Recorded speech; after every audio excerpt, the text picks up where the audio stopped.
Hi guys, today we're going to be making a little invention of my mom's, and she calls them Zaatar sticks. And they are super yummy.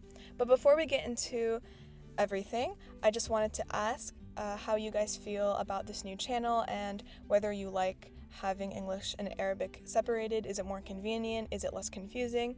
So that we know whether to keep this up or go back to the way things were.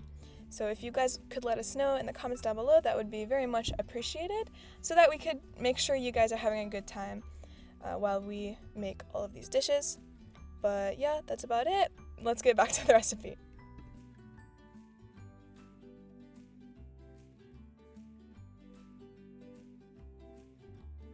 You're going to first prepare your zaatar as you saw, with sumac and olive oil, and mix that around. And now leave that to the side as you prepare your dough and your dry ingredients here. So once you have got all of those down, you're just going to add some warm water and mix it around. And I think this is similar to a lot of the other doughs my mom makes. It's kind of in stages. First you add your first liquid, which was water, mix it until it gets kind of crumbly. You wait until that shape of the dough. Then you're going to add some of your milk. Wait once again for that to become that shape. And then finally you're going to add avocado oil to make it form all together. So the point being, don't add all of these at the exact same time. You need to wait a little bit. And finally, you're going to add 1 egg white and 1 whole egg. So you could do something fun with the yolk later. We'll see. And once that's all done, you're going to set that aside to proof for a little bit. You could put it in a convection drawer or oven, but where we are right now, it's pretty hot, so no need for that. Just keep an eye on it, let it rise for maybe 30 minutes or as long as you can, but you can get right to it. And you're just going to separate that dough into 4 separate doughs.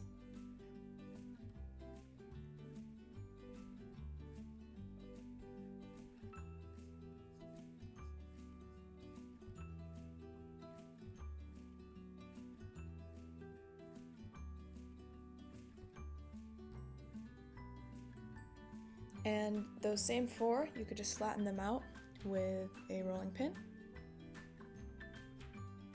And once again, cut those into, I want to say that's 6, 6 separate doughs. Once again, as we've said in many of our other pastry videos, you can adjust the portions to your liking, making them either bigger or smaller by cutting more or less pieces from these initial pieces of dough. So whatever you like. These zaatar sticks are rather big, so I do like that because it's like more of, not a meal, but it's more than a snack. It's more fulfilling than a snack. So I like that about it.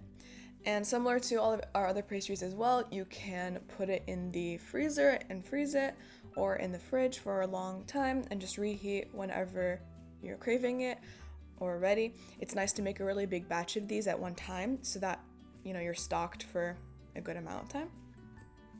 And yeah, so once you have all of those cut out, you're just going to take it once again and roll it vertically with a rolling pin and coat that zaatar right on top. This looks actually really beautiful. It's like all sparkly. I love it. And then you're going to score it with one of those mini pizza cutters, and then you're going to roll it.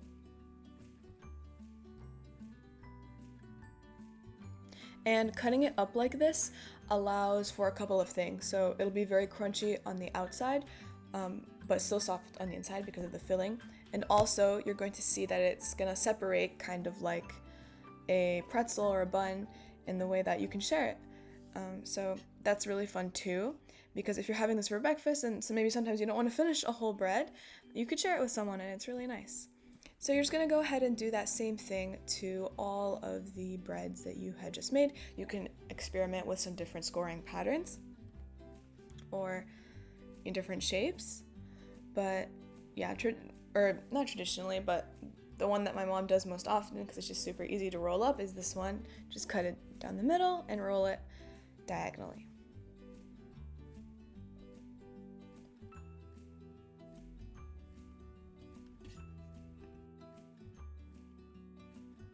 And if you guys recall, or if you don't recall, you can check out that video in the upper right hand corner, but we used this same dough to make the Turkish pastry called açma. And in that video, we had filled it with, we had just left it plain, and we also had filled it with cheese. And now we have broadened our perspective to zaatar.